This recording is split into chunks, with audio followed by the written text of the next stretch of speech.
I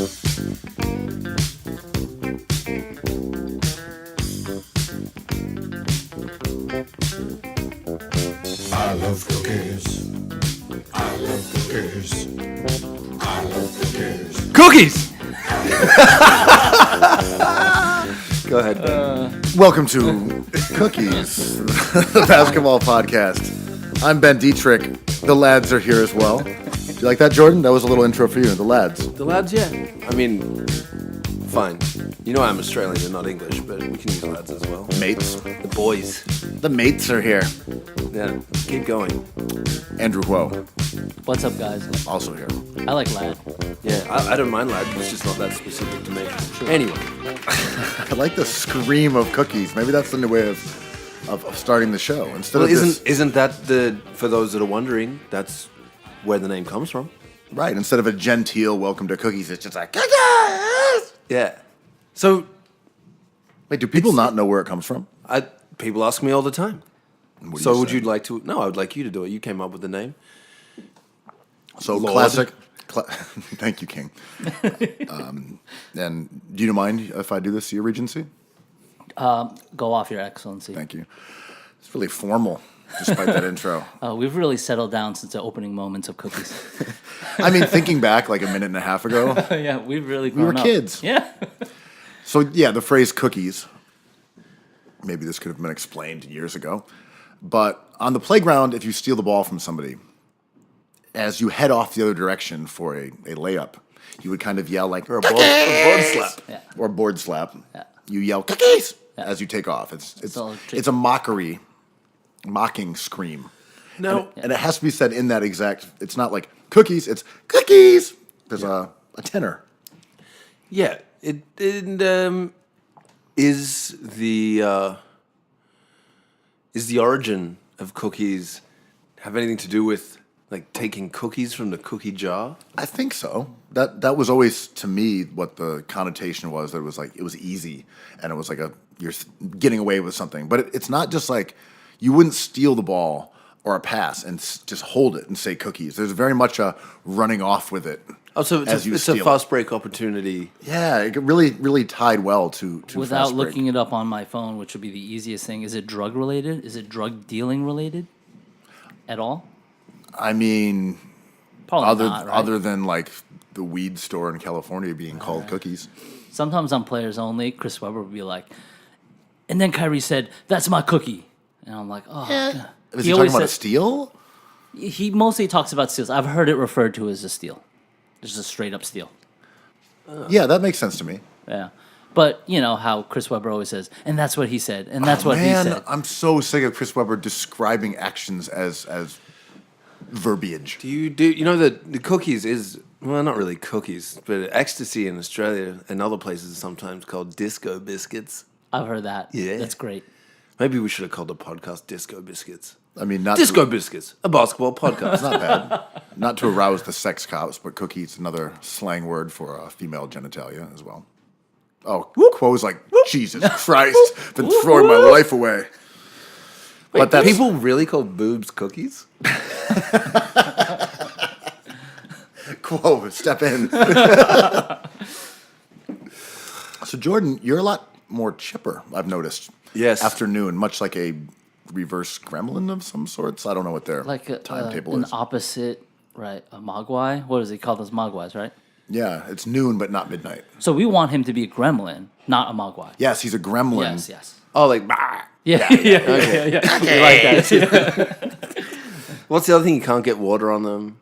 But that's just all like, You can't feed them after midnight. You can't get water on them. Is that the only two things? It's basically Jordan. can't feed them after midnight. That sounds like a dangerous diet to me. It's like, That leads to heart disease and depression. I've had a lot of friends that stopped eating after midnight, like when they got home from the bar, lost a lot of weight that way.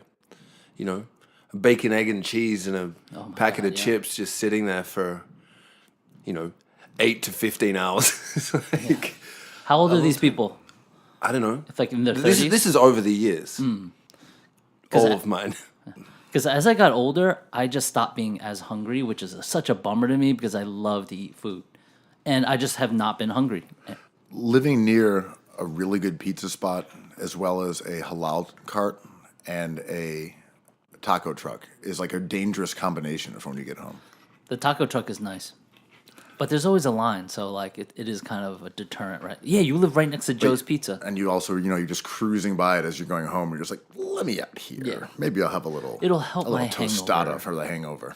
Little tostada. Little tostada. That's nice. Did I tell you that I've been to Mexico lately?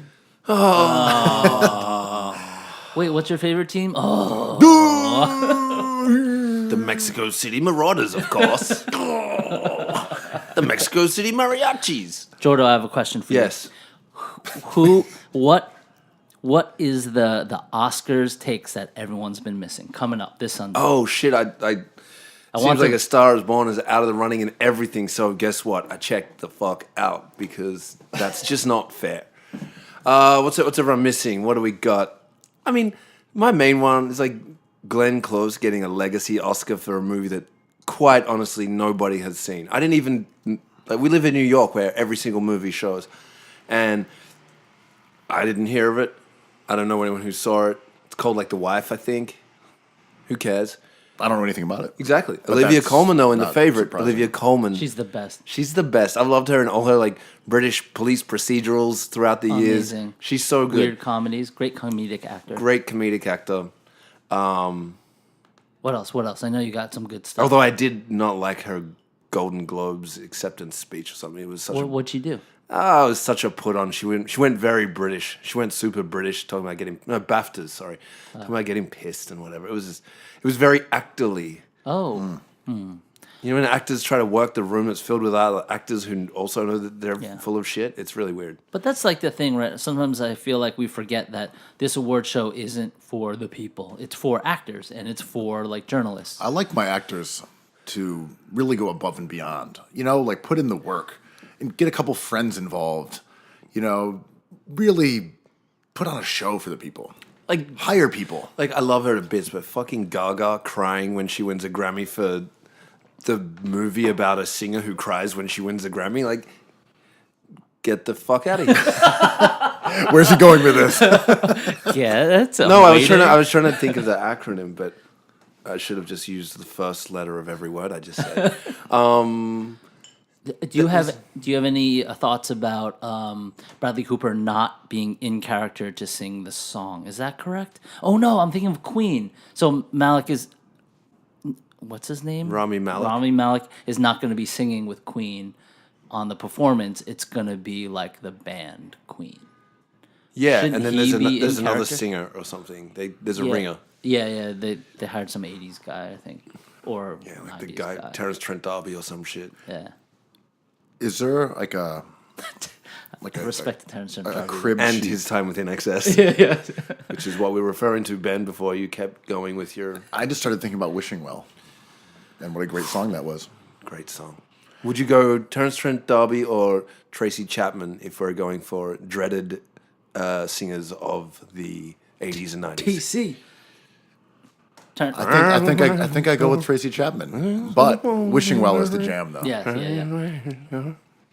Was that you having a fast car? Yeah.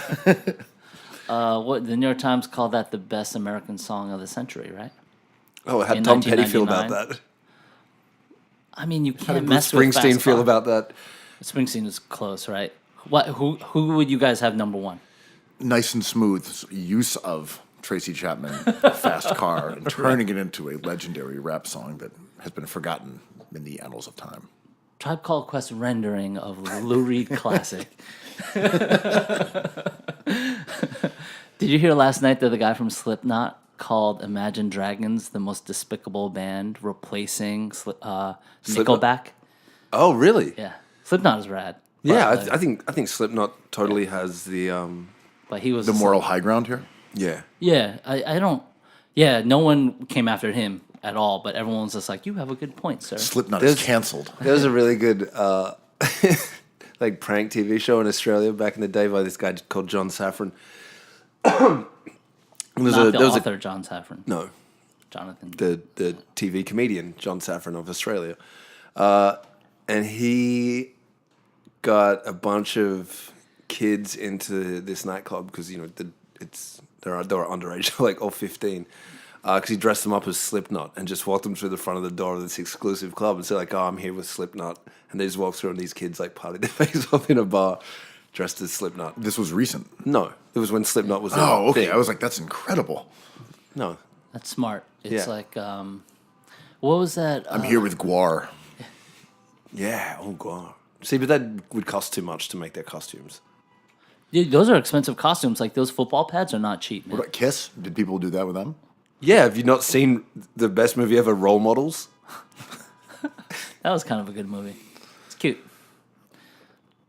Do you have any predictions for the Oscars, for those people who may be in Oscars pools, like knowing your command of the industry and your knowledge of these films? Like, Yes. who's going to I did win? my last Oscars pool. I batted 100, including Moonlight winning over La La Land, which I was more excited. You actually predicted how it would happen on stage as well. Yeah. Well, I was more excited than them and Was more that surprised. only a year ago? No, it was 2 two years ago. Okay, good. I think Roma's going to win Best Film That's the betting think- line, right? and Best Director and Best Cinematography, which would be pretty cool. Glenn Close, Best Actress, bullshit. Legacy Rachel Award. Weisz will win for The Favorite, because she'll get the crumbs of Olivia Colman's defeat. What else is there? I have a better question. Okay, yeah. Has It was an okay question. No, Ben, it was a terrible question. terrible question. With a terrible answer. So, Ben, what's your name? Andrew. Let's do this. Have you heard about this Kickstarter this week that some guy was trying to get $4,000 to change the ending of The Departed to delete the rat scene? Really? It's awesome. One of the Safdie boys was furious about it on Twitter. It's very controversial. It's like Who's furious about the Kickstarter? Well, that someone had already edited it to delete the rat, and he's like, "Fuck you." yeah. Apparently, he likes the rat. So it's like it's split He Twitter also in has half. Martin Scorsese as one of his producers, so... I mean, I would assume that's part of this. yes. But what's your take on that, Jordan? Do you like the ending of that beloved classic? Well, let me tell you something about The Departed. I don't Go think off. it's a good movie at all. I it's think it's terrible. one of his worst movies ever, and I discovered it whilst watching it on marijuana. Because I liked it the first time I saw it. Then I saw it on marijuana. Didn't like On marijuana. I'm like 80 now. A marijuana cigarette. Yes. And Not it's, that much older than Scorsese himself, who's like Yeah. 75. It's awful. That movie is terrible. The ending is dumb. Jack Nicholson is dumb. The only good thing about that movie is Mark Wahlberg. And Leonardo there was- DiCaprio is awesome in it. yeah, he's pretty good. Okay. But the promise of, is it Dignan? yeah. There was meant to be a sequel, which was just... They're doing that, right? The sequel, Martin Sheen is Dignan, right? No, No, my bad. Mark Wahlberg, how he Well- like offs everyone at the end. That he was meant to go on and have a sequel focusing on his Oh, good. More disgruntled Wahlberg. I'm really looking forward to Wahlberg. Hey man, I'm a big fan. What was the question? that. How do you feel about altering the ending of a piece of art? I think that's great. Is it a bootleg? Does it make it a bootleg? No, I mean, Can you just turn it off like what's his- 30 seconds early? Yeah, but the art object still stays the same if you do that. But if you delete it, does it become like a Canal Street bootleg of that thing? What's a bootleg? It's like when they had the Fugees album and they went and they deleted all the Proswell verses. Is it still the same thing? Is it a bootleg? well, I mean, It's a bootleg. yeah. So there's lots of examples of this. Like Ice-T has gone back and cleaned up all of his songs on Spotify and streaming services. I found out, which was hideous because like art imitates life and life imitates art, and he's a cop against himself now and plays one on TV. Whatever, Ice-T never should have done that. E.T. They took all the weapons out of the FBI agents' hands and replaced them with cell phones. That was digitally redone by Why would they do Spielberg that? himself because it was a kids' movie, and they decided that grown men chasing children whilst holding shotguns and 45s. It's too close to America? I don't know. Lucas and Spielberg both do that. They keep on doing that to Star Wars, right? They keep Yeah. on acting, Cleaning up, adding Greedo this- shot first, blah, blah, blah. Totally. But sometimes it's cool. Like when Steven Soderbergh put Raiders of the Lost Ark in high contrast black and white to illustrate the cinematography of that film. and how it was related to a lot of like earlier cinema and inspired by that, and it's beautiful. How do you guys feel about Kanye updating Pablo over and over? I like that if that's if that's the intention, it's a part of a living. It's a cool idea, right? Will he ever fix wolves? It's a great question. I think it's already fixed. I love that song. You know what else is really fucked up though? What's up? Somebody recut Pulp Fiction in chronological order. That's fun. It's fun and it's really really weird. Is to it watch. super static? Does it make more or less sense? It's impossible for me to separate. I've seen that movie so many times. That's true too, right? It's like we've memorized it already. It kind of makes less sense because you know what's going to happen at different points. Just backtracking to The Departed for a second. Did you watch... Ben didn't get his shot off on The Departed. Let's go. No, I didn't. I did not get my shot off. Did you watch... Look, I never get to talk about movies. I finally... Yeah, okay, I okay, finally okay. I got a shot. I've seen the movie. Wow, Jesus, the movie cop is logged on. No, I've watched the Infernal Affairs. Yeah. The original. Do you feel the same way about the original film, or is it like a structural issue with the whole story, or you just dislike the American version of it? I was so confused in Infernal Affairs as well. It was there's like different types of storytelling, and I kind of struggle with a lot of Asian cinema just because there's things there's things that they leave in and out. Things they leave in and out. That It's a doesn't really cultural make thing. sense. Hollywood is uniquely American to me. Yeah. But there's things that are sort of implied or inferred that I just don't pick up on, or things that, and it's just it's cultural. Like I just sometimes completely miss the point of certain Asian films or get very, very confused in them. But I think that's because I'm wired to watch. Also, it's hard to watch a film when you're texting. And has subtitles. Yes, Infernal Affairs 2, also good. Mm-hmm. Definitely more of an epic. not like, as good as mob movie, though. Internal Affairs. Richard The Gere. Richard Gere fucking classic. Feature. Andy Garcia. Rat, snitch, Donovan Mitch. Should they remove the rat from Infernal Affairs as well? Just no Andy Garcia. Just delete him. Andy Garcia, the underrated superstar of movies. What's up, Andy? Weren't we talking about something where we just deleted? And oh yeah, we were talking about the Tribe Called Quest documentary where they. What if they just left out Fife Dog from everything? Seems cruel to the 5-foot assassin. Is that what we were talking about? Anyway, Guess what we weren't talking about? basketball. Yeah, let's fucking do it. Well, look at Jordan getting ready to talk some Well, hoops. Sixers. Yeah, I mean, I haven't watched anything for like a week and a half. Let's go. Oh, so we're all on the same. We're on the same level Well, right now. there hasn't been anything on. Somebody fell over and somebody dunked a plane. That's it. Show's over. That's all we're going to talk about. The All Star. That's it. We've got it. Someone fell over. Someone stepped on a plane. Good to go. More pressing news from last night: Zion Williamson, Duke, best known as a one and done bust factory, Literally busted. His shoe busted. His shoe ripped busted. through his Paul George Nike sneaker, left it a husk of a garment, and then left the game. Several minutes in, much to the disappointment 36 seconds. of right? a hugely anticipated matchup. Obama was there wearing a bomber jacket. Dude, I can't believe Tickets were Paul going for George like in his $10,000. shithouse shoes robbed the president. You've never liked those shoes. I kind of think they're nice, Yeah, but they're broken. but they're broken. I mean, Obama didn't get a Zion dunk because Paul George can't make a decent I sneaker. mean, That's some That's some fucked up that's shit. some fucked up shit. I mean, look, Paul George is having a really good season, but like, where's your craftsmanship? Yeah. You know? Yeah. Yeah, It's all looks. And, How about you don't skimp on the double stitching next time? yeah, that stitch. On one hand, though, That foot strap didn't do nothing. how do you make a shoe that works for Zion Williamson? Call you're Hoka. like Yeah. Hoka's absolutely, they could handle that in no time. But really, you're like, okay, I don't know. it's- Any it's of a- the LeBron James shoes, perhaps, because they're built like tanks. They're I was saying it's just LeBron, right? Yeah. Because there's no one else who's like 280 pounds But- with that sort of torque. or maybe But there's- maybe you could get a pair of Shaq Gnosis in the mix. Before we get, yo, those are beautiful shoes, man. But before we get too far into this happened to a lot of players. Like Manu Ginobili busted through a shoe, and like a lot of players in the NBA. Tony Roten one time. Happened to him. Roten, yep, he busted through his shoe. Doesn't it speak more about craftsmanship and randomness than it does like the size of Zion Williamson? Like, that's random, right? Like, I don't know why we're talking about Nike. I feel like he might just go through like 2 shoes a week though, just at practice. Like there it is, just like kinda, Absolutely. Or like, maybe it's like like peeling a banana. He just kind of like tosses it off. I don't know, man. He's been wearing Kyrie's all season, and one time he switches to the PG 2.5.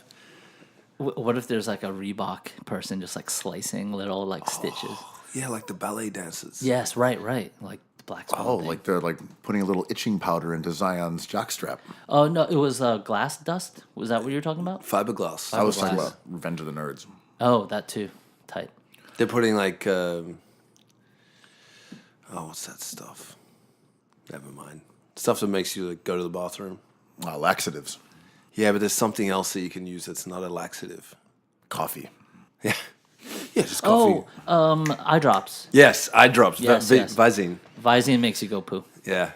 Visine makes you go poo. We're giving the Cookies audience a lot of dangerous information. So, coffee, you say? The Zion situation inevitably raised a lot of questions about amateurism because he tweaked his MCL, and for a little while we didn't know if it was a serious injury.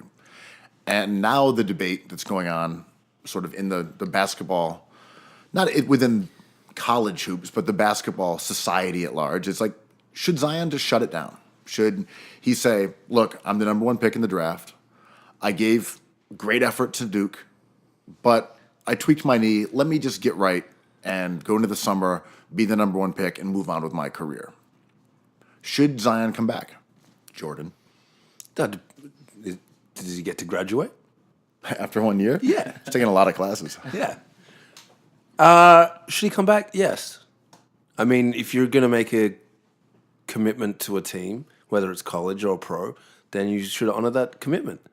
It's just like that. So then, what if he gets injured in his first year in the NBA? It's like, you know what? I'm going to sit out the rest of my rookie contract until I get that next one. Like, it doesn't really make sense. But he is being paid in the NBA. He is being paid. He's also being paid in the NCAA. He's earning. Go off. Oh, yeah. What do you got? What do you mean by that? I mean, Kuo? this discussion is kind of frustrating, right? Because everybody is right, and what we're not talking enough about is like all these kids, all these top kids are getting paid. So when we're talking about like the NCAA, But what do you mean by that? Like they're getting money their under the kickbacks, table? yes, they're all getting money under the table, and Louisville went down hard for that and has to pay penalties because it was unearthed that they were paying their top players, recruits. When you But say everyone they, knows though, it. it's not Louisville necessarily, right? It's It's not boosters. Louisville. It's all like it's boosters, like, sneaker companies, people with private interests. It all starts in AAU. Like the money begins when they're very young. I remember people who work for sneaker companies showing me things that they were working on for high school players in New York back in the day that were clearly not under contract and were clearly going to be amateur for the next 4 or 5 years, and they were already tied to sneaker companies that early in their career. Every top recruit and retired player and even active player will joke about that. Like OJ Mayo got tons of money, and then I was on the cover of Slam with that car, and then they investigated, and they're like, you can't flaunt it. We know you're doing it. You just can't be on the cover of a magazine with a Rolls Royce. Which Atiba Jefferson, friend of the pod, shot. And his story behind that's amazing. We should have asked him next time. But I think when we talk about, do we want to talk about it? Yeah, what do you got? He took the photo on the cover of Slam of OJ Mayo as a Trojan with a Rolls Royce and was like, are you sure you want to do this? I don't even think that car was his. I might have this wrong, but they were just like, I don't think it's a good idea. It's not even your car. Like, you don't want to, like, you're an amateur athlete that's not supposed to get paid. And then he was like, no, I look good. And they were like, okay, let's go. And then they published it on the cover, which is a really PG story, but it brought down that entire system and put their football coach in Seattle who won a Super Bowl. So it had ramifications. So Atiba won a Super Bowl for the Seahawks. He wouldn't have left if that didn't happen. Okay, Atiba, basically his thumb on the scale of The only history. way the only way that would be perfect is if the Seahawks won against the Broncos. Oh, you mean Patriots? Oh yeah, that's right. He's a fucking He's a Patriots fan? Malcolm Butler. Wait, what? I thought we were talking about Atiba. No, the Seahawks won a championship, but they could have won more. But Malcolm Butler intercepted Russell Wilson in the end zone. All right, now we're Yeah, out of my yeah. element. Okay, all right, that's enough, Quo. But like, so this. He said that's enough. No, I'm going back to what Zion. Yeah, but I'm sorry. Okay. No more. No, the show's over. Okay. Yeah. You got into football, and I'm lost. Esports now. All right, what were you going That to was say like about Zion? you were basically the Visine. You guys in our asked. coffee. I tried to end it, and you guys were like, "No, tell the story." Look, what's We done is just done. anticipated the story being slightly better. Yeah, I thought it would be a good story too. I'll be I mean, honest. I agree Super with Bowl Jordan. won. Atiba won a Super Bowl. Whoa, it's over. We thought it was going to be a good story, and it wasn't. So anyway, back to Zion, as Back to you Zion. suggested. Right. So this whole debate like concerns more like walk-ons and like not superstar players who end up making a ton of money, right? Like people who scream about like the NCAA being an unfair system, like that's an easy thing to do, but as soon as you think about it, it's more complicated than we'd imagine. It's more complicated than a series of tweets, right? Like there's no right way to do this. I believe they should just like not have players play 1 year in the NCAA and just let them go pro. But you understand why the NBA is doing this for money reasons, right? It's a business. Sure. To me, I think Zion, in a perfect world where things made sense. Well, not everything makes sense because these guys aren't getting paid and they're forced to play there. That's absurd. But They are getting paid. not really though. I mean, Not on the books. but we don't know what those specifics are, and like, Sure we do. I mean, but they're we don't. Googleable, And right? what are the specifics of Zion's yeah, like you don't- pay grade? Like I mean, All you're the basically time. saying that Zion is being paid by Duke guys. By No, like no, people not who- Duke guys. We went through this. Not Duke guys. No, I know that, but you're basically saying he's being paid to go to Duke. But like, what is the payment? Well, the numbers that we know are like what are in like the 15,000 to like 30,000 range that we know of. But what do we Right. know of? What is that? That's like I think it's the Louisville guys. I gotta Google that. It's Googleable. But like, there's money trading hands. Like, But they all got busted, so they got in trouble. Like the odds of so there's no Zion- more. So they busted everybody who's been guilty. No, of this. but I think just casually being like they are being paid isn't true. But casually being like they aren't getting paid is not telling the whole story. But we're talking about generating millions. We're not talking about like making $15,000. That's like a pretty good summer job. Right. There's a discrepancy in that, but to say a player has to honor his word is like you're talking about two different things, right? If Zion has to play because he has to commit honor to his commitment and go through, if he's healthy, he should be playing in I didn't say right? that. That was Jordan's crazy ass. Okay. I think Zion should have left like as soon as it was established that he was the number one pick. I think he should have pulled a Ben he Simmons. should have left the arena with Rich Paul. For sure. Once it was like, all right, this guy's number one. There's no I'll tell you question. something else, He's though. like, all right, my job here at Duke is done. Like Coach K, go suck an egg. I'm going to the draft and I'll be number one. But you also got to think that he might perhaps want to play out this season as a unanimous number one team, try and get that chip to ensure a spot in the Basketball Hall of Fame if his NBA career there does not are go certainly as well. upsides from, Yeah, Melo's going to go to the Hall of Fame because of Syracuse. but Yeah. also for Zion for a sneaker contract. Him quitting halfway through the year versus him playing it out and being this sort of sensation that Obama is going to watch and perhaps winning a title.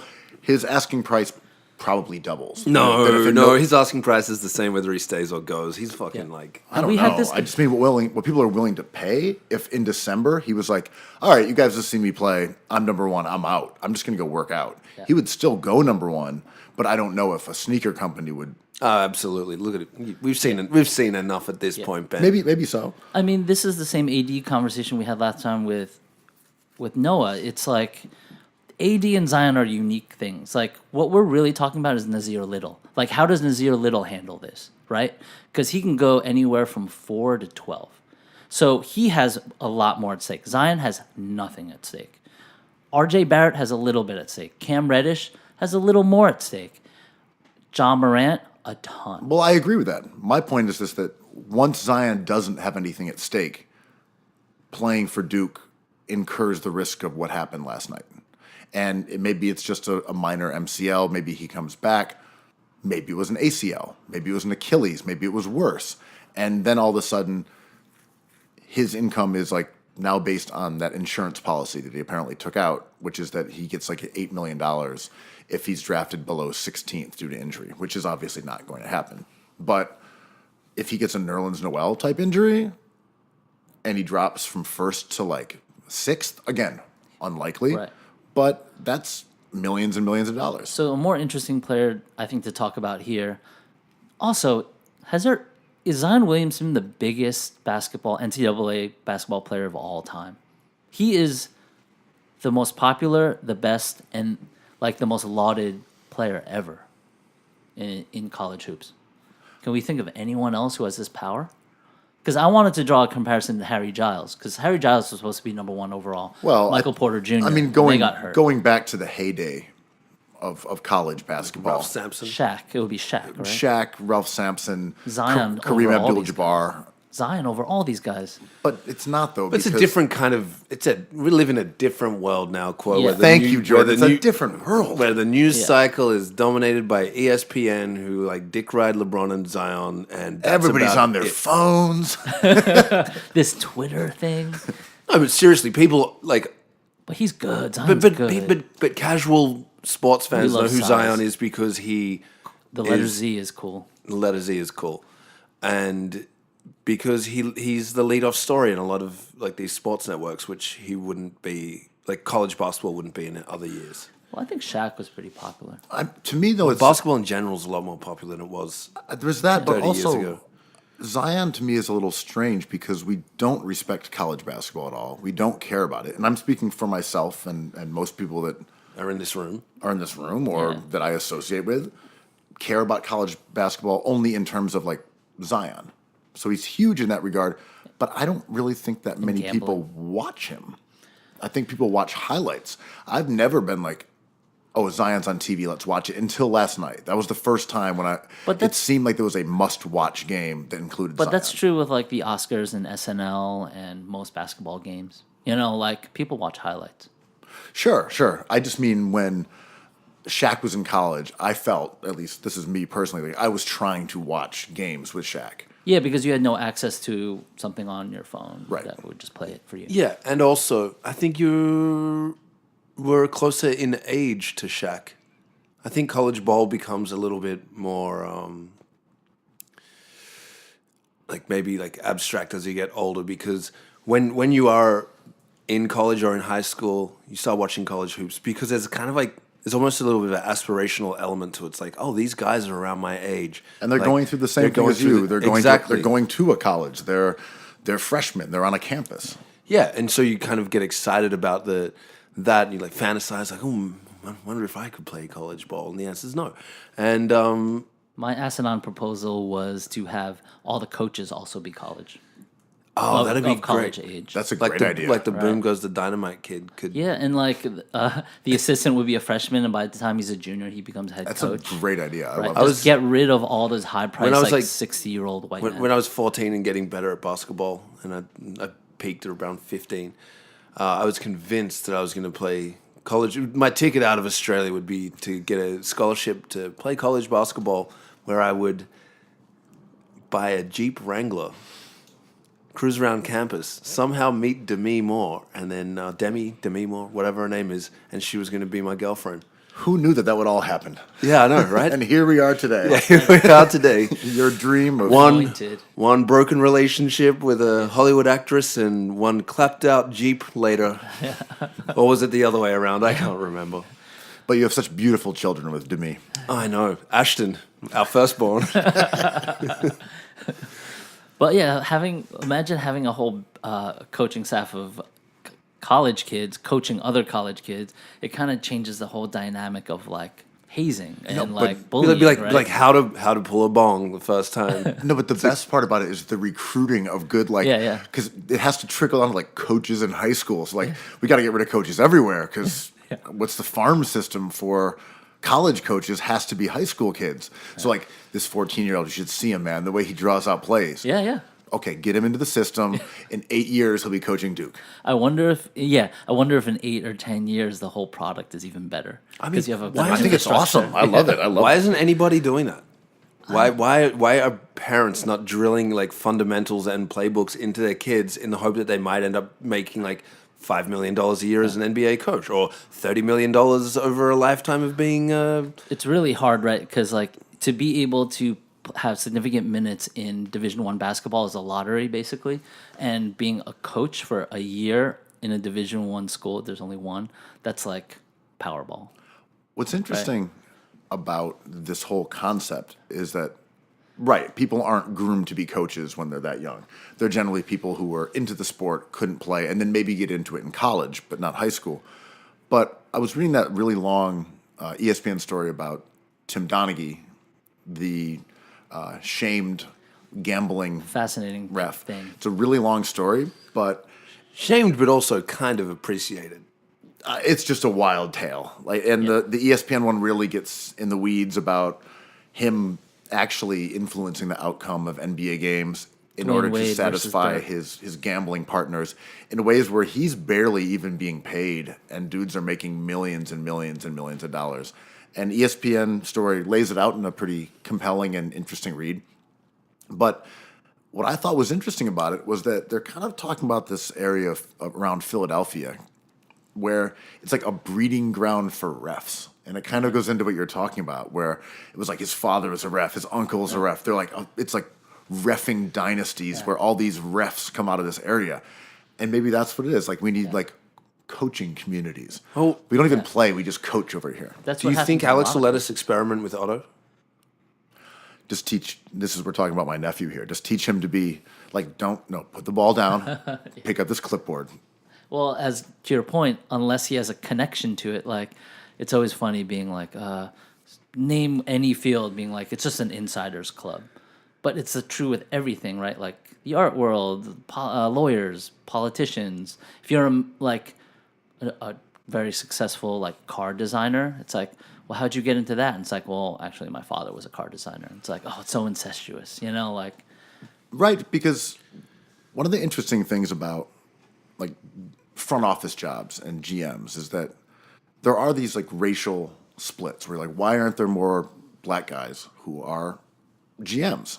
And it ties into the fact that people who are coming into organizations out of like, I don't know, internships and out of like stats, a lot of them are like white guys, and they kind of get into and they pay their dues, and then they eventually become GMs, where the NBA is much more open to like black guys who are former players, but they don't really necessarily want them to be GMs. So like there's odd racial dynamic. I always loved the Spolstra thing where they're like, oh, he was the video guy and then became a coach. But I always like to think of him not as like really the video guy, but more as just the AV guy. Like he used to be the one that would wheel the TV into the locker room, like, all right, bye guys. Shout out to Asian coaches, though. Thanks, Eric. But there is like an institutional advantage to guys who get into those organizations in positions like video guy, like an intern for the scouting department, and they just sit there working their way up the totem pole in a way that players can't because they're literally playing. And it kind of brings up that idea. Could you raise your kid to be a GM? Could you say, you're going to learn the CBA, you're going to learn all these stats classes in college and like doing regression analysis, and you're going to learn legal things. Like you're going to do all these things and you're going to intern in the scouting department. And we're going to groom an NBA GM from when he's like 15 years old. I mean, they do it with spies, so why can't they do it with GMs? The Fuck yeah. Americans was a funny. Yeah, that's exactly what I was thinking of. Very much enjoyed that show. So we're saying it can be done. Yes. Yeah, well, it's almost a deeply American thing, right? Like we're expected to be unpaid interns for some sort of incentive that accrues like 5 years later. Right, and it's a huge advantage for people whose parents have money. Yes. And have access because, okay, you can intern and you can be in this building and you don't make any money, but you gather experience that the next guy can't or the next woman can't. And that is kind of the basis of this whole Zion, should he play or should he not debate, right? And the whole amateur athlete thing, because a lot of these, it's a socioeconomic issue outside of sports that kind of shows itself through sports. So it's like, when you have these poor kids, it's like sort of, not to mention football. I won't do it. Okay, so if you have all these poor Just kids. did it. Damn it, Quo. I thought we were off of that. Sin bin. Do you know what the sin bin is? It's sort of like the fuck it bucket. The what? David Sedaris, you never heard of the fuck it bucket? No. Tell us what the fuck a bucket is, and then I'll tell you what the sin bin is. His dad had a bucket full of candy, and every time he lost his temper, he'd say, "Have a piece of candy. Fuck it." Oh no, the sin bin is a rugby term. I think that's it's like close. if it's kind of like like in ice hockey when you have to you get benched. So the sin bin, you go and sit down for 2 minutes to The penalty box. penalty box. Yeah, I thought it was like a curse jar. Wait, they call the penalty box a sin bin in Australia? Yeah. So much better. lot So better. much better. so much better. Well, let us know how it is because you are going there for the next 2 minutes. All right, take over. Okay, Quo is now in the sin bin. But give him 2 minutes. This is a Lebitard trick, though. You know, Lebitard has Okay, this on this show. well, Quo, you're still talking. Yeah, okay. Wait, and and- you've got 2 minutes. Starting Keeping an eye on it. No, okay. Okay. Jordan, how yeah. are you, buddy? I'm pretty good. You know, You look good. I feel well. I cut my hair the other day myself with the old baseball hat. Yeah, that's a classic. Baseball hat and then cover what you can see with the beard trimmer. Look at Quo stewing over there. I know he's No, also. no, I'm Hey, wait, counting down. Yeah, Yeah, he's got his own timer out. Wait, does What a he have to fucking restart nerd. since he talked? I think so. Oh, and he also made it 1 minute, not 2. Oh, okay, no. Hey, no laughing either.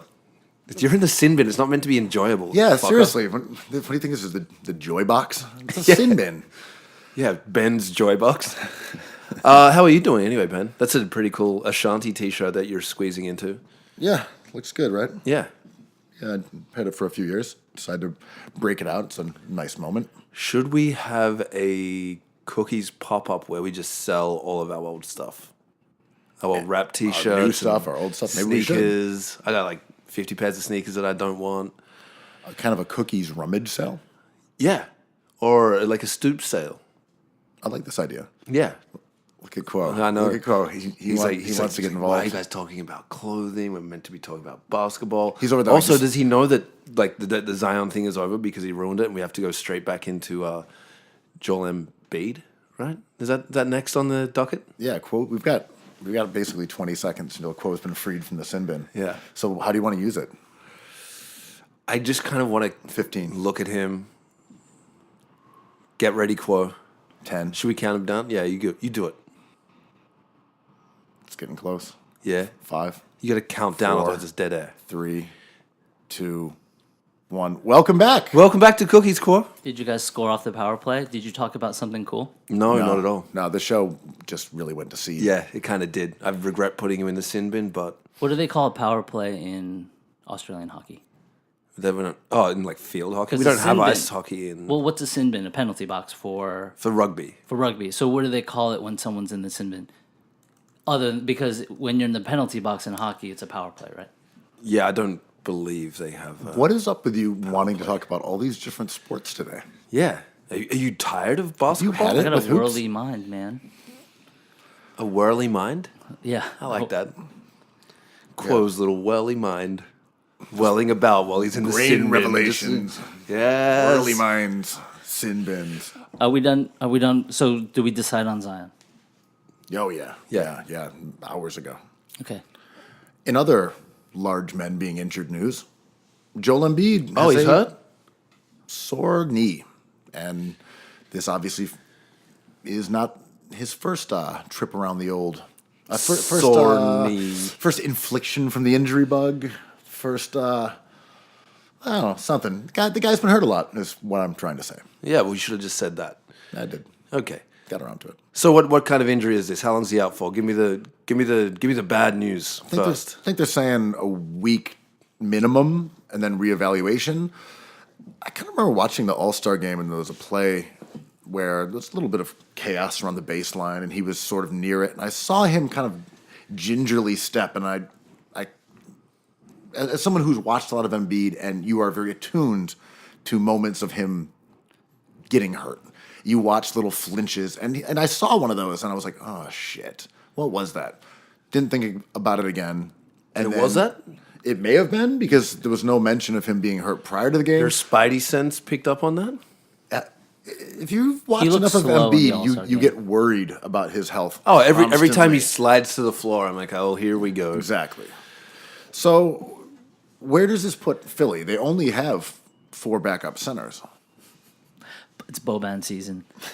I mean, yes, it is. Yeah, I mean, who knew he would be playing minutes at all? But he's actually pretty important in their rotation, and this gives them a chance maybe to experiment with like the Simmons at the 5 scenario, which I think will be exciting, and then Boban just eat up some minutes. But all right, let's talk about Embiid because I want to talk about how this affects how people have been viewing Ben Simmons in light of this Embiid injury. What do you mean by that? Yeah, what do you mean by that? I mean, the people who wanted to trade Ben Simmons have been quieted down because the team has gone on a good run. They got Tobias Harris, which on paper And Ben Simmons has been fantastic. he's super good. Yeah, and I think he had a few amazing games on TV. But so now people are claiming that going into the playoffs, if Joe can't really be at 100%, this team is in big trouble because we're back to where we started. Ben Simmons can't space and can't shoot. Therefore, JJ Redick turns into the tip of the spear and their most important player, which to me is crazy talk. But so this is a question to you. What the fuck?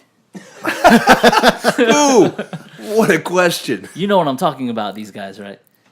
Like the Redick truthers? Yeah. I think we've established that Redick is a solid player. He's a valuable offensive weapon. He can really shoot. 18 points a game, right? Yeah, 16 to 18. He scores quite a bit. He's efficient. His true shooting percentage is around like 60%. He's a legitimate offensive weapon. One thing that's weird about him, though, is kind of if you contextualize his rise with that of three-pointers in general being viewed by the league. He was undervalued earlier in his career, just the way that three-pointers were. Some people understood like threes are really, really important. But in general, that's been something that the NBA has awoken to over the last decade. And his trajectory really mirrors that, right?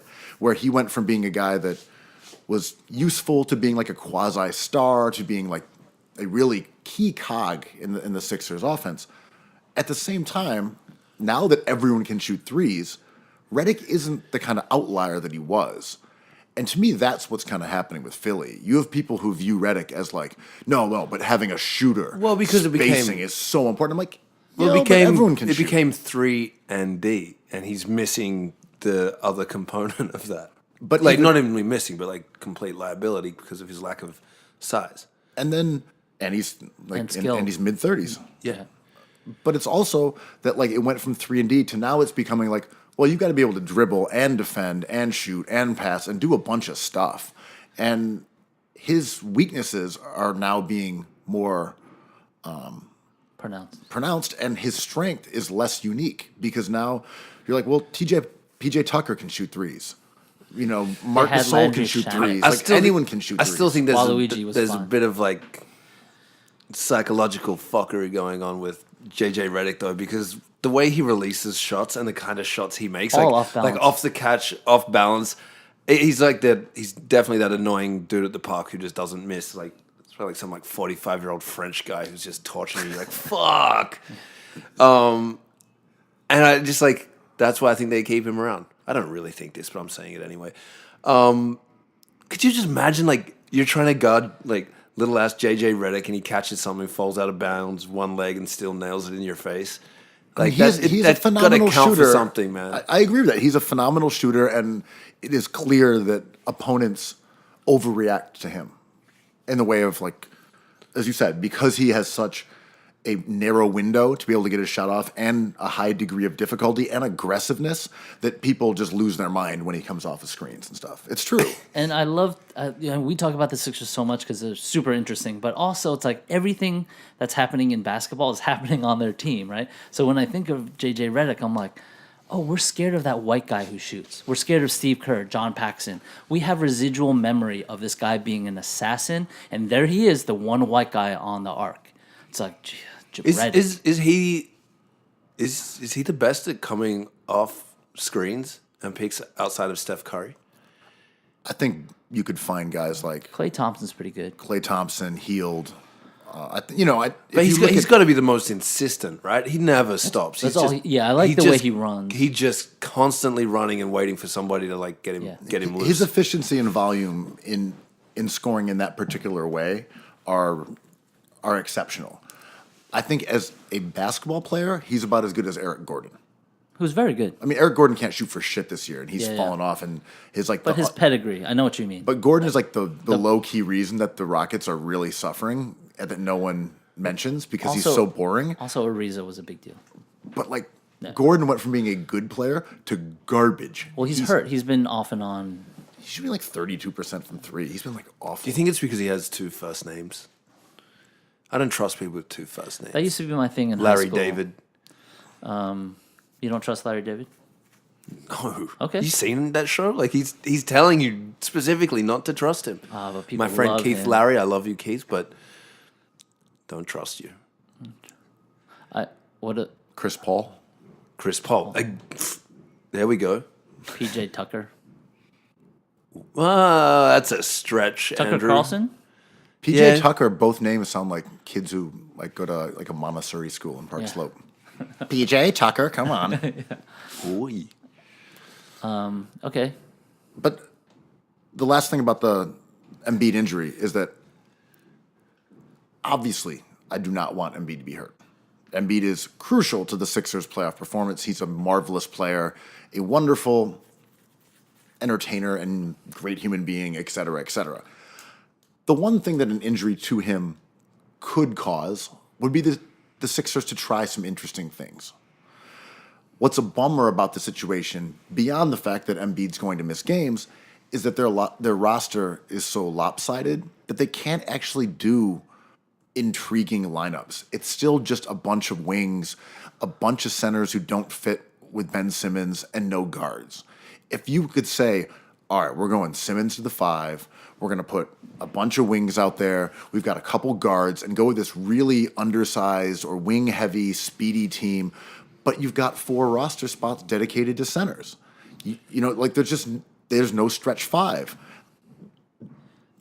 It's a missed opportunity to try weird stuff that could work in the playoffs because the roster is so bizarre and misshapen. And They should get a guard. I never thought about that. Yeah. What? But I've guard never who can heard dribble. such an idea come out of hold your on. mouth. But what about instead of a guard, a forward? What about power forward. Yeah. What about a big like Australian forward? What about a center? Imagine if they were able to add a 5th center to back up Joel Embiid. Can't they just sign like Meek Mill to a 10-day contract or something? Jody Meek, you mean? He just got signed. Your a couple days ago. boy Jenkins from the Knicks. That was the one.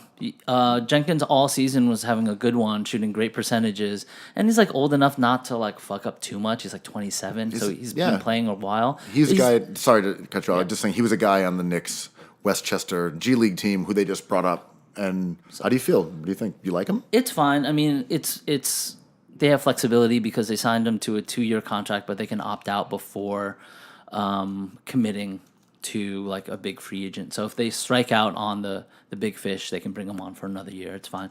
I like him. The Sixers could really use him. Most competitive teams can really use him. He shoots good percentages and can dribble the ball, which is like sounds like a low bar, but with the Sixers, I think it would do wonders, man, just to have someone running around because in the playoffs, back to the Redick thing, in the playoffs, everyone says like Simmons is going to have a tough time with spacing and he's going to be neutralized to a degree. Redick has to be hot in the playoffs for him to be effective because he does nothing else. And if he's not hot, he's a liability, and you just have to wait for him to start hitting shots. My main take on Philly is they've got enough talent that they can just beat some teams. Like they might be able to beat the Bucks. They just have a lot of talent. Yeah.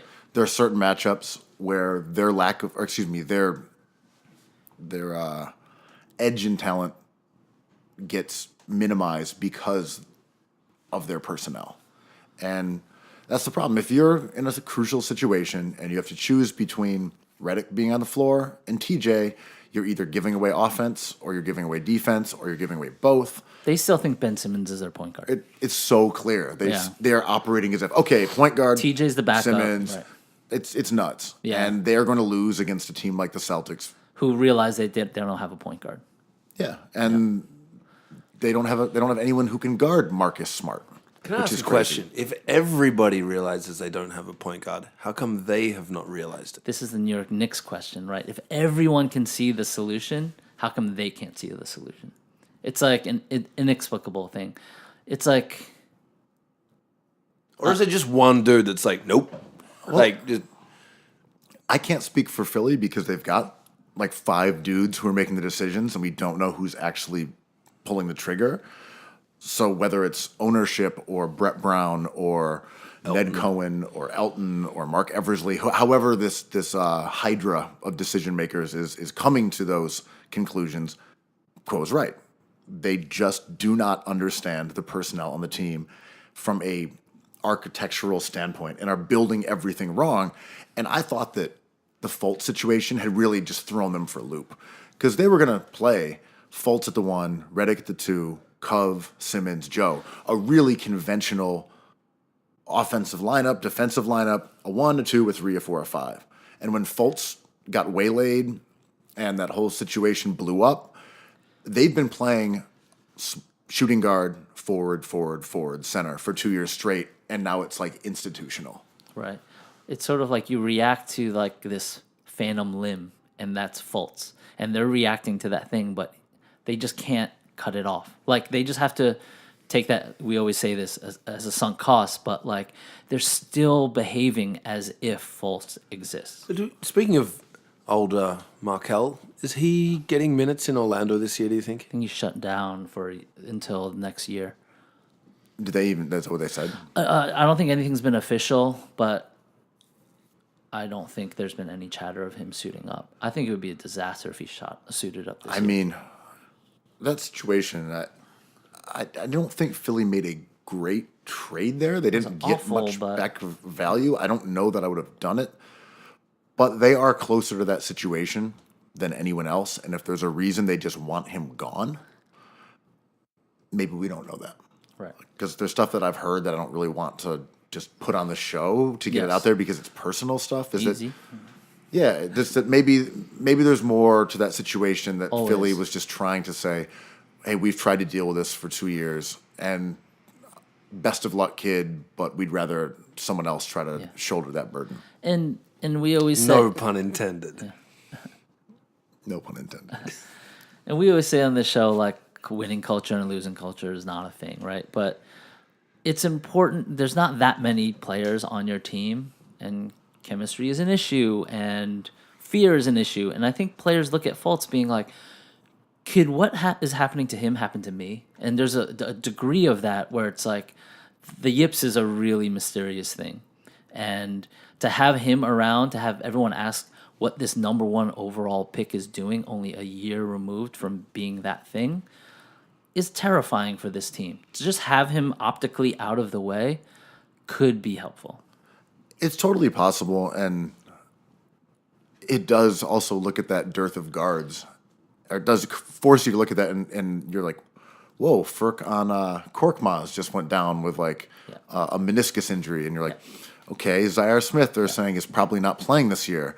Fultz is traded. You're like this joke that's been going on all year about a lack of guards, it's now just this like monster that's this snowball, and you're like, wait, it's the guard rotation is really J.R. Redick, T.J. McConnell, and Jonathan Simmons. That's your guards on a team that you are hoping will go to the finals and potentially beat the Golden State Warriors. Do you think that maybe Fultz was a point guard curse, and this is their way of making him live on the outskirts of the village? Like somebody has to go out there and like throw fruit and bread at him so he can And then in his little hut. Jonathan Isaac blocks it back. And we'll see like DJ Augustine like starts having like odd cramps. Yeah, exactly. Like Patient Zero in what's that movie with Gwyneth Paltrow where she dies for being an adulteress?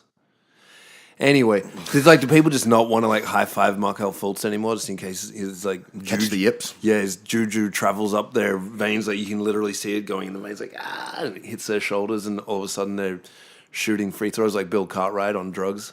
Markelle Fultz just hammering his head at the glass wall as Will Smith cowers behind it. See, I thought a solution could have been them just playing Fultz, assuming it was the yips and not like a serious injury, because defensively he was good for a guard. He can dribble. He was still a smart player. I mean, He would help the team. I right don't now. know that he is that much worse than T.J. McConnell if you bring him in without Simmons on the floor. Dude, just don't have him shoot. And then if they foul him, fine. Send them to the line, get those guys in foul trouble. Like, the game changes from game styles make fights, but him as a defender is more valuable than TJ McConnell as a sometimes hot, streaky shooter, right? Other weird thing about it, though, was that he actually shot some threes earlier in the year. Right. Remember? He made some threes, and everyone's like, okay, it's solved. And then all of a sudden, Right. it went away. Drives. Yeah. But even what you're saying, even if he doesn't shoot threes, but he did. There's Yeah. like clips of him making threes. Yeah.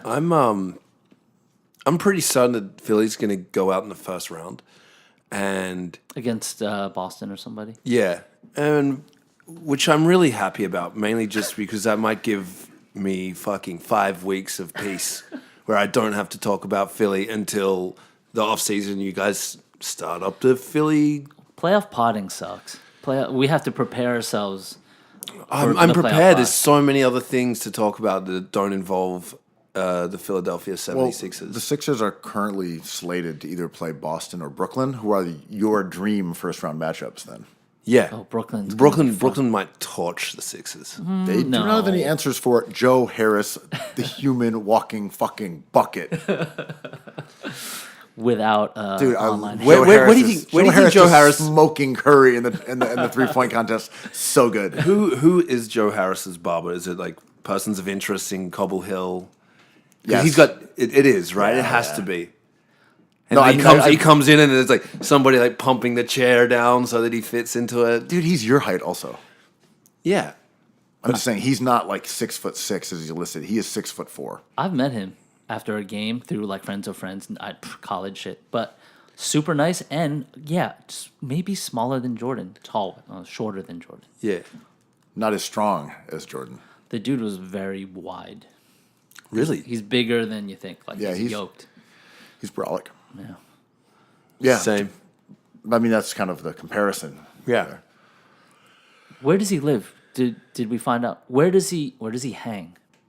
Where would you guys? Well, my thing is, most Brooklynites are like going to Chez Ma Tante and eating their like little meals and, going to Goose Barnacle and buying puffers. Like, Joe Harris is in the gym getting buckets. True. Quo's going to a gallery opening. Joe Harris, buckets, shots getting up. That man doesn't have a piece of clothing that isn't sweats. So he's not at the fashion show where hokas are being featured. No, he's getting buckets. True story. I really just think he shoots all day. He wakes up, shoots. Goes to bed, shoots. Eats, shoots, And leaves. Should we talk about Kyrie? Yeah, what do you got to say? He had that. Jordan, did you see this? He had the All-Star game. Oh, the conversation, the tunnel conversation. So after that, someone asked him about it, and he kind of went on his classic Kyrie tirade, which is like, "It's my life. Why are you concerned about my life? And my life is my life. Fuck the fans. Fuck the media." Like, I was having conversations with one of my best friends. Like, I don't know why this is of interest to you. Of course, this is a conversation in a public place with him and Durant being demonstrative in Play front acting. of cameras Play acting, everywhere. yeah. And it was clearly a joke or a troll or whatever. Like, is New York City ready for the millennialness of Kevin Durant and Kyrie Irving? Because they're acting, it's a millennial straight up playbook, right? It's just like, I'm already dead, you can't kill me. It's like that whole joke, right? It's just like, We've got anxiety and cacti. What's Yeah. up, New York City? It's like I just want to DED. die. It's like, oh, Wellness. that me, like, who hurt you? All that stuff, and like they follow that whole trope to a T, and I don't think like Mark Berman can handle that.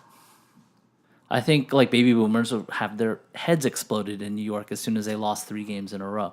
Being like, why are you so disrespectful? And they're like, you don't matter to me. There's no Christmas. And I'm like, what are you talking about? I'm like, oh, this is millennial thing called Instagram and Twitter. What about and if he Vine." didn't play the Christmas Day games because he doesn't believe in Christmas? He knows that Christmas exists because he's been doing it for the last 3 or 4 years. Well, he would, by not playing it, he would acknowledge it does exist. By just treating it like any other game, he's just like, I play basketball. That's what I do. Oh, it's Christmas? Thanks for telling me.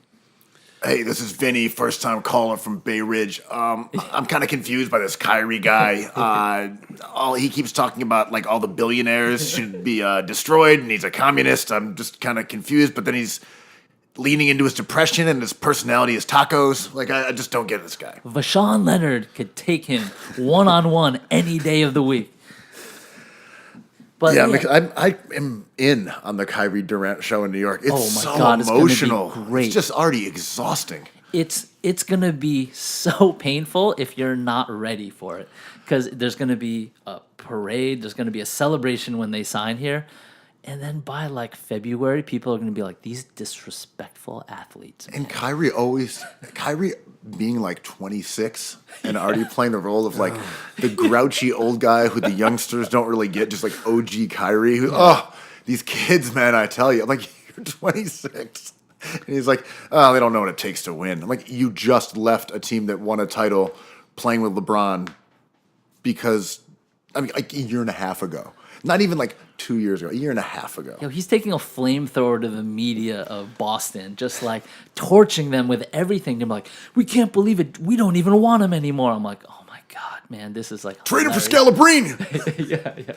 We need someone who wants to be here. And I'm like, okay. That's my favorite jerkwater podunk town thing. Like, we want someone who wants to be here. You got to want to be here. Like, ew. Yeah, You're that self-conscious about your city that you're worried about players like wanting to be there. Get Ben Simmons out of here. He wants to be in LA. He doesn't want to. Well, who cares? I want to see. Why do people want to be there? I want to see Knicks fans snap right back into entitled fan like 2 weeks into it, the season, just being like, well, we have this great team. Why aren't they winning? And I'm like, dudes, come on, some you have context. 2 good players. I mean, that's a very good team. That's a really good team with You them. think too. Kyrie and Durant are that good together? Yeah. I think those are good players. Oh, I mean, they're obviously really good players, but what else? They win a ton of games. How else do you put that team together? Is this Knicks talk? Yeah. and fuck Can we it. do this? Yeah, Can let's we do this? Let's pretend that Kyrie Durant little play acting show was genuine, and they're really gonna come. Okay. Let's say they actually come and we get a top 4 pick. So this is how we build it. This is how the Knicks build it. I also think that Durant brings Boogie with him. That's my. I would be cheap boogie. extremely happy. I would not be able to contain my excitement if that was the case, because I love Boogie more than those two. But he's not as good as those two, but I love Boogie. But, okay, so before the dream Boogie scenario, and I respect that take, is like, let's say they get a top 4 pick and they end up with Cam Reddish. If they can guarantee a top 4 and he's the worst of the 4, or RJ Barrett, so the 3-and-D guy. So they surround him with a young guy. Already those 2 players are better than Kevin Knox is. So you have them slotted in at the 3, a rotation. Point guard, just like pick anyone up. Dennis Smith Jr. is a nothing to me. I just think he's a body. That team is a little top heavy at that point, but I think that team is a 4 or 5 seed. Cookies. But I was going to say the problem with the Knicks is we don't know how they're going to pay the guys they have to bring back, right? Because someone like Vonleh's contract is up. So you could look at them if they had done a better job with these contracts and said, well, Vonleh's there. That's your backup. Or he can play the 4. Or Durant will play the 3.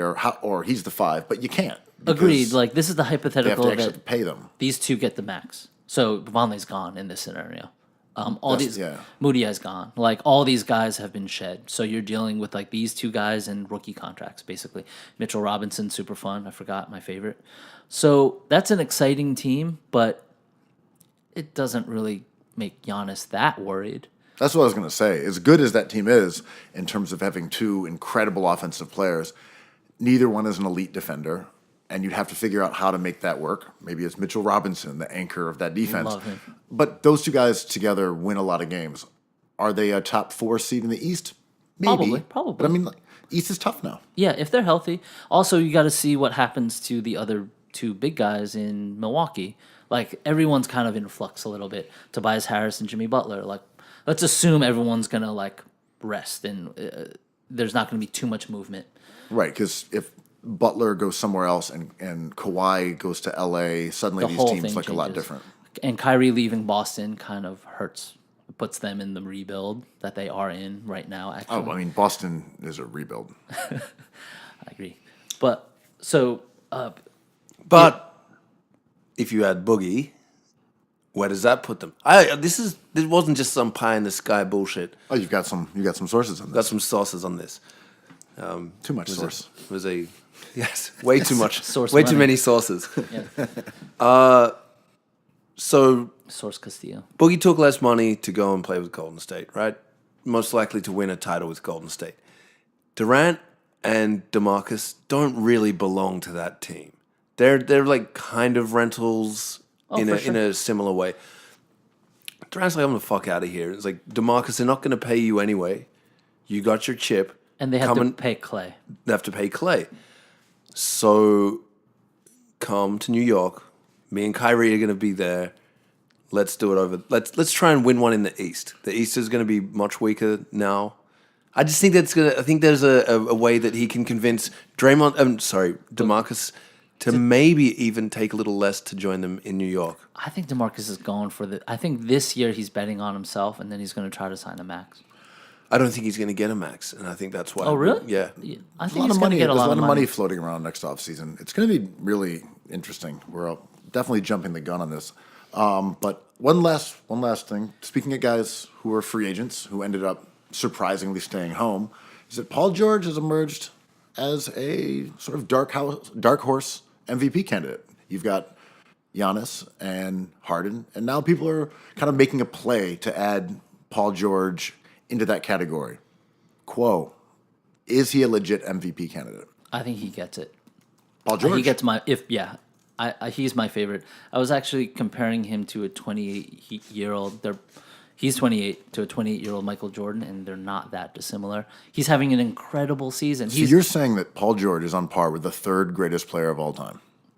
Yes, but I not. mean, I guess not if it was number the one, same not as number Jordan, they would both be fourth. two. Right. Okay. So they're fighting. They're tied 3-4.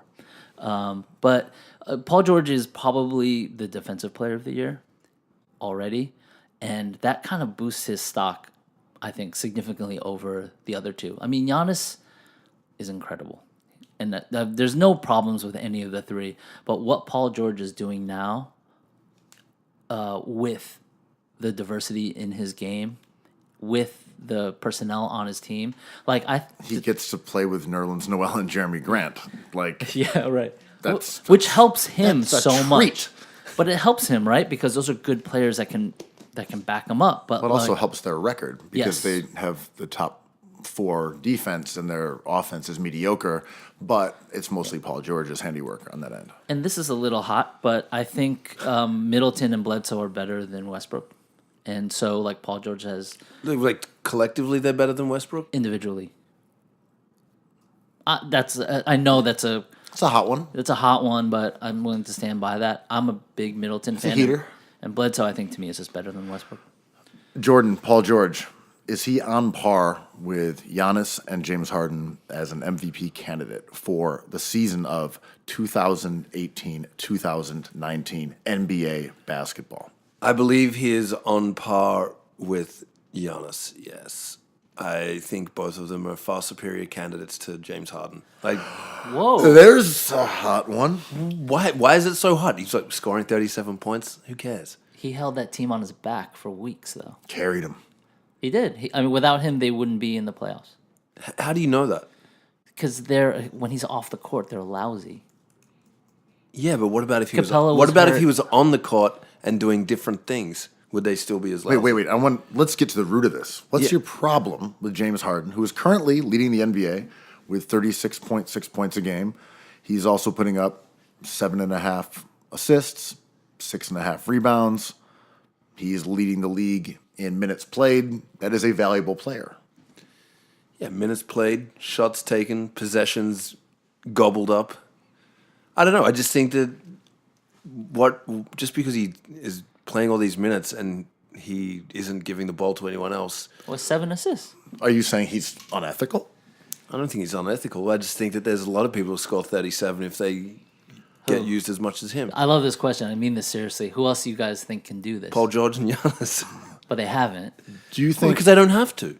as Because they affect the game in other ways. That's a ringing endorsement for Harden, right? Because he has to, and he's been doing it. No, but he doesn't have to do it like that. how much does your travel truthery come into this take? Oh, you know how far it goes into that take. Far. He's unethical, isn't he? I mean, we've talked about The travel Harden's- truth is out there. Harden's shame spiral. Yeah. Chest hair beer tech. Look, just because you can get away with cheating doesn't mean you should. That's my take. I knew this was a morality play. Yes. It's not a morality play. I also just think that Paul George and Giannis are better than James Harden. I'm not that impressed by his scoring. Scoring is like, you know what else is scoring? Dunks. Don't like them either. Those are ethical. Those are the most ethical shots. You in the cannot NBA. get more ethical than a dunk. You know how people were threatening me with violence for not liking dunks. Flip. Yeah, Who's Philippe? Felipe did. Oh, he was mad. Yeah, he he was threatened. He threatened to He's Cookie's champion. Yeah, former teammate, former turned teammate. nemesis. Exactly. He did not enjoy Jordan's anti-dunk propaganda. Wow. We gotta have. But him on. what's better, a Zion dunk or that Zion block? The weak side That was crazy. insanity block. Why are we pitting dunks against blocks? They're both great. What are you pitting it against? You just pitted us. We just pitted men against men. It's like the You Civil literally War. just did that. I'm pitting a skill against another skill. Then those skills don't even have feelings, and you're out here trying to get me to gang up on James Harden for being unethical. Can we apply feelings to different skills in the NBA?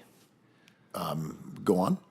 So, to Jordan's point, a block would have the feeling of Being rejected, perhaps. well, not if you're doing the rejecting, Oh, Rejecting someone. right? Yeah. Is that correct? That would be the contrarian. is that an emotion or a feeling, or is it just? Feeling contrarian. God, we're kidding. I think We're gonna have dunks- to define feelings because not sure I understand them. To be honest, I would say a dunk and a block are kind of the same feeling. And I'm only saying this as someone who's been both blocked and dunked on. never been dunked on.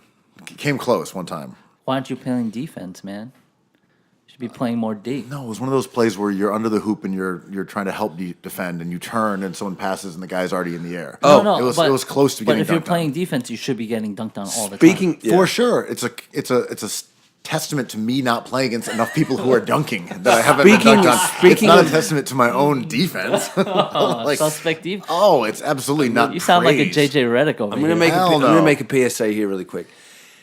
If any of you find yourself out with Ben, kind of late at night, and he Nightlife is Batman. not without out with the nightlife Batman, and Ben is trying to like usher you under some scaffolding, don't do it because he likes to dunk on you and hang off the scaffolding and put his like nuts in your mouth. Essentially, Whoa. he I can't does remember that ever happening. Yeah, That's gotta watch out. Gotta disrespectful. watch out for that.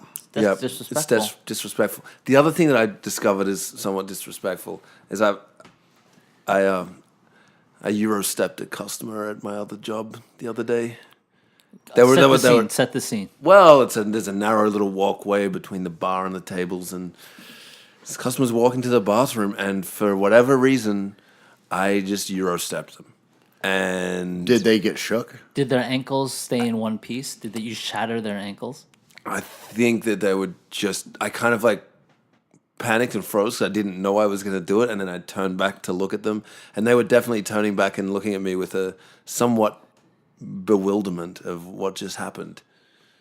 Like, if you didn't know what a Eurostep was and somebody just Eurostepped you in your general everyday life, you would think it quite a strange tick or move. A sign of disrespect. When I was trying to get the footwork correct, it is kind of irresistible to do on the street. Oh, I've done it to high school kids and I love it. Like when there's a whole like gang of high school kids and they're like walking towards you, and you're trying to walk through and they're not like really doing it. If you Euro step one of them, they're like, yeah.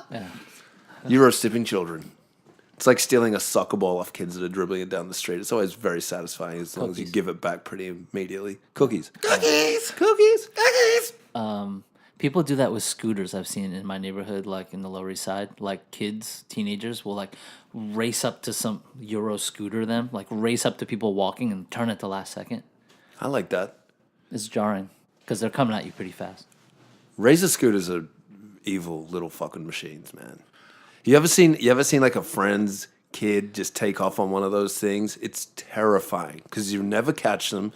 They're not looking for traffic. They're the most horrifying death traps I've ever seen. But what about the ones that are battery operated? With like your big-ass funky tires. duck things that you were pushing for a while? No, not the hoverboards. I love those things that exploded. Yeah, that was didn't really take off as they were supposed to. And neither did the Segway. Same technology. But I'm talking about the ones that I forget they're called, like Lime something or something birds, whatever. They have there's a bunch of different brands. And The lime birds? it's something like that. Lime something, birds, bird limes, Sure, go on. whatever. But you have an app, and then you put in the code that's on one, and then it turns on, and you ride it around, and you just kind of leave it where you are. And I rode some of those are cool, when I was right. traveling, and like, Oh, to Mexico City? yeah, it was literally in Mexico City, and I don't like them. I don't think they have any place in an American city, and apparently they are all over LA now, right? Are they? Yeah, You don't even know what they're called. I didn't know what you're talking about at all. They're sort of like rent-a-bikes, but you can just leave them wherever. And they're electric? they're yeah. electric scooters. Are they fast? They're kind of fast. Are they like Vespas? No, they're like a Razor scooter, but they have a motor. But so you stand on them? You stand on them, and then they go. Oh, that seems hideous.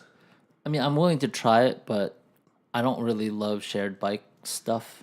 But that kind of takes the things I don't like about shared Do you like bike away. get out your baby wipes and wipe the seat down? And I don't mind all that, but like I'm afraid it doesn't register in the lock, and then I get charged $100 more, and then I'm on the phone the next day. Like I just don't like that technology. But if it's good technology, like I'll rock a scooter. Yeah, I'll one was razor called down one the was street. called Lime, and one was called Bird. In Berlin, there's like hordes of bikes just left like in piles on every corner because they have the same thing with bikes. And like when it's not the right, if it's the fall and it's too cold and no one's walking around, it's just like a stack of like abandoned bikes. It's really weird. But you can rent any one of them. Interesting. Maybe we'll have a go at Berlin. Should we start a scooter gang? Just like a lime gang or a bird gang? I like those. There's the city bike boys. Is there? Are they dangerous? What's their deal? They're it's like an Instagram account where these dudes just do stunts on city bikes, and those things are so heavy that So it makes heavy. makes the stunts like fairly treacherous. And it's really funny because they're doing Like these BMX shit? Yeah, they're doing like BMX shit, like doing these massive jumps and just getting hung up on everything because the bike's just way too much. It's really good. into City that. bike boys. That's cool.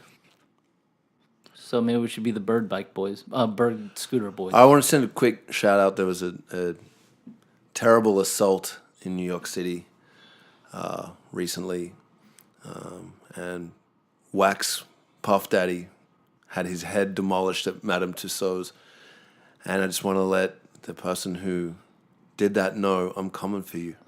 Thank you. That was important. We are all menacing. coming. I like it.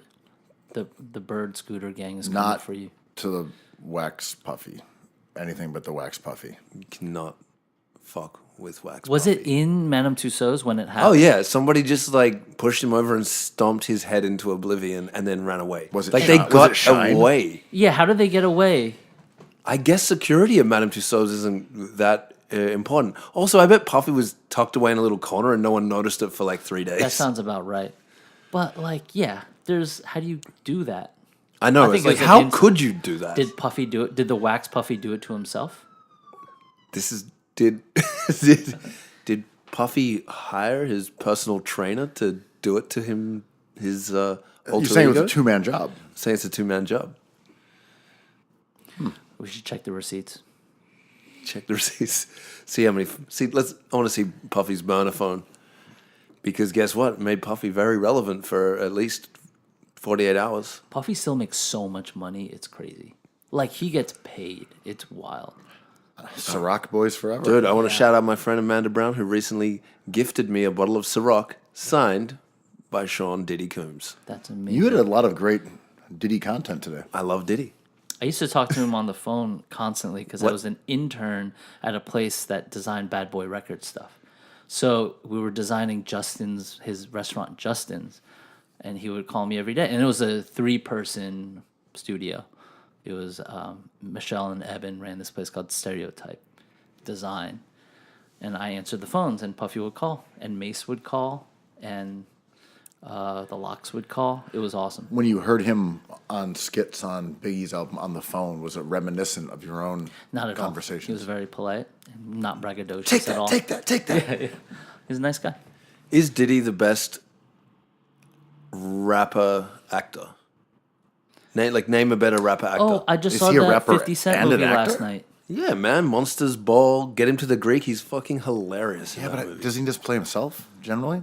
No, I think one movie he played a convicted killer on death row, which might end up being the case if he gets What about done for smashing. Oh, his wait, own hold on. Let's just clarify here, just before you even jump in here, Quo. Are you saying he's the best, like, rapper and actor, or the best actor who is, like, came out of rap? Like, Yes, the best actor who came out of rap, Ben. That's what I'm saying. I'm saying that's a pretty Okay, what Will important Smith. distinction. Yes, it is an important I distinction. like Enemy of the State.